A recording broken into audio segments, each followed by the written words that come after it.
ketika berjalan menuju ke Badar ya, Sa'ad bin Abi Waqqas tidak menunggangi tunggangan ya, ketika berangkat dan pulang ya. Makanya Sa'ad bin Abi Waqqas pernah berkata kepada anaknya, "Wa kuntu ana min a'zami ashabi Nabi sallallahu alaihi wasallam anhu ghinaan arjaluhum rujlah wa armahum bisahmin lam arkab khutwatan zahiban wala raji'an."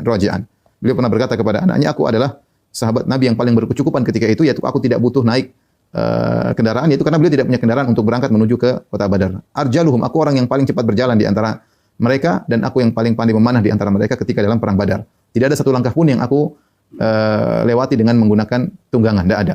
Dan ini menunjukkan hebatnya Sa'ad bin Abi Waqqas, bagaimana kuat tubuhnya sehingga dia berjalan dari Madinah menuju Badar. Kira-kira mungkin 130 kilo, 150 kilo.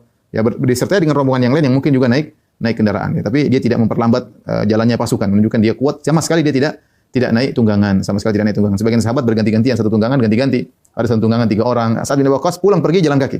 Pulang pergi jalan kaki, ya. Akan tapi ketika dia berjihad ya, ketika dia berperang, maka dikatakan perangnya seperti seorang yang sedang naik tunggangan, pasukan berkuda. Kata Ali bin Abi Thalib radhiyallahu ta'ala anhu, "Laqad ra'aitu Sa'dan yuqatilu yauma Badr qitalal faris fir rijal." Sungguh aku telah melihat Sa'ad bin Abi Waqqas ketika perang Badar dia berperang seperti seorang pasukan prajurit berkuda, ya. Padahal dia tidak naik kuda, ya. Ya, makanya dikatakan seperti prajurit berkuda, padahal dia tidak naik kuda. Yang ngomong ini bukan orang sembarang. Yang ngomong adalah seorang jagoan, Ali bin Abi Thalib radhiyallahu taala anhu ya. Bahkan dalam riwayat yang lain Ali memuji dengan mengatakan kana Sa'ad yuqatilu ma'a Rasulullah sallallahu alaihi wasallam yauma Badrin qitalal farisi war rajil. Sa'ad bin Abi Waqqas ketika perang Badar dia berperang bersama Nabi sallallahu alaihi wasallam seperti perangnya seorang prajurit berkuda atau seorang prajurit pejalan kaki. Karena Sa'ad menggabungkan dua-duanya. Dia tidak naik kendaraan, dia tidak naik kuda ketika berperang, dia jalan kaki, artinya dia berperang di bawah. Tetapi saking hebatnya pertempurannya, seakan-akan dia berperang seperti orang yang naik kuda.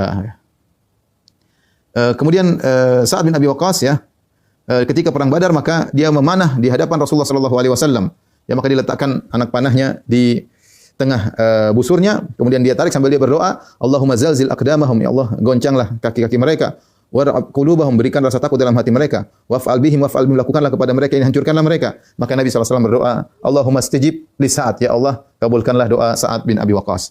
Kabulkanlah doa Sa'ad bin Abi Waqqas. Sebagian ulama mengatakan inilah mungkin dengan doa Nabi sallallahu alaihi wasallam jadilah Sa'ad adalah mujabu dakwah. Orang yang berdoa selalu dikabulkan. Sejak saat itu karena ketika Sa'ad memanah sambil dia berdoa, dia sambil manah dia sambil berdoa, ya Allah, Allahumma zalzil aqdamahum, ya Allah hancurkanlah, goncangkanlah kaki mereka. Allahumma ar'ab qulubahum, ya Allah berikan rasa takut, ar'ib qulubahum, berilah rasa takut dalam hati-hati mereka. Maka Nabi sallallahu alaihi wasallam mengatakan, Allahumma stajib li Sa'ad, ya Allah kabulkanlah doa Sa'ad. Dan Sa'ad bin Abi Waqqas adalah orang yang dikabulkan doanya. Nanti akan disampaikan di akhir penghujung cerita Sa'ad bin Abi Waqqas bagaimana doa beliau dikabulkan.